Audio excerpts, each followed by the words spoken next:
Hi, and welcome to Kane's Top 5 Under 5, the five most important stories in cybersecurity for December 2023. Our first story is from California, and if you're free on December the 8th, you might want to stop by and hear about the draft cybersecurity audit regulations by the California Privacy Protection Agency. The CPPA's revisions are quite substantial. Part of these updates includes the clear definition of a cybersecurity incident, described as any unauthorized event threatening the security or privacy of a business's information systems or the data processed by these systems. Similarly, a cybersecurity threat refers to potential unauthorized events that could harm a business's information systems or the stored information. More importantly, the scope of cybersecurity audits has been broadened. These audits will now evaluate whether businesses are effectively implementing all aspects, and the word all is carrying a lot of water in this sense, of a cybersecurity program. The updated regulations also expand the focus of audits, ensuring a more comprehensive assessment of the business's cybersecurity measures. While these regulations are still in draft form and not final, their approval could set one of the highest standards for cybersecurity auditing in the United States. Our second story is a notable change to the safeguards rule under the Graham-Leach-Bliley Act from the Federal Trade Commission. They have shifted the focus from security event to notification event.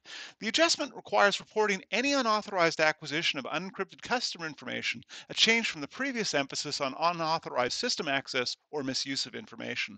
This redefinition may conflict with the GLBA's privacy norms as it stresses customer authorization. Regular data sharing practices could now be mistakenly identified as breaches if non-public information of consumers who have opted out are still being shared with third parties. Financial institutions must report such notification events to the FTC within 30 days of discovery, presenting a challenge in aligning breach response processes for security events and notification events and potentially complicating compliance efforts.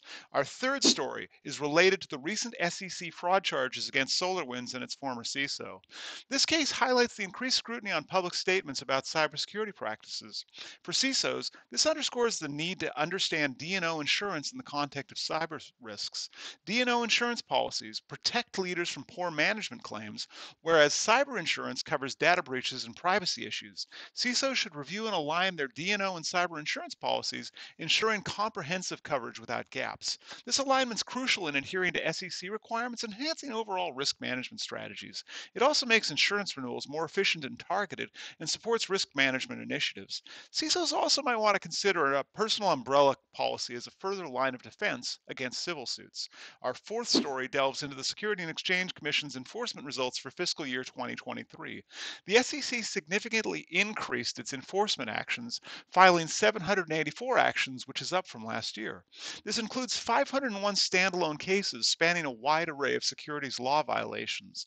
In terms of cybersecurity, the SEC took action against firms like Virtru and Blackbaud for inadequate reporting of cybersecurity risks and incidents. This is a preview of the new SEC security rules happening this month, which could lead to more rigorous enforcement actions. With 40% of standalone cases going to court this year, the SEC has taken an aggressive posture on enforcement. And with stricter cybersecurity regulations on the horizon, we can expect continued stringent enforcement, especially in the realm of cybersecurity risk disclosure and management. Finally, our fifth story is a look ahead next year thanks to Mandiant's recent report. A key theme is the role of AI, both as a tool for attackers and defenders. Attackers are expected to use generative AI for phishing and social engineering, creating more convincing messages and scaling up their campaigns. Cybersecurity professionals are predicted to use AI for improved threat detection and identification of adversaries. Mandiant also anticipates an increase in disruptive hacktivism and wiper malware, possibly aimed at cloud environments and space infrastructure. Cyber espionage will intensify with the use of sleeper botnets, and there will be a renewed focus on older, less noticed attack techniques. The report also forecasts a continued rise in supply chain attacks and a more competitive cyber insurance market. Finally, it suggests a consolidation of security operations to create more integrated, customer-focused ecosystems. These insights provide a roadmap for businesses to prepare for and adapt to the evolving cybersecurity landscape in 2024. Thanks for watching today, and if you want to learn from top cybersecurity experts, be sure to follow our LinkedIn and YouTube page where we host our series of interviews with InfoSec pros.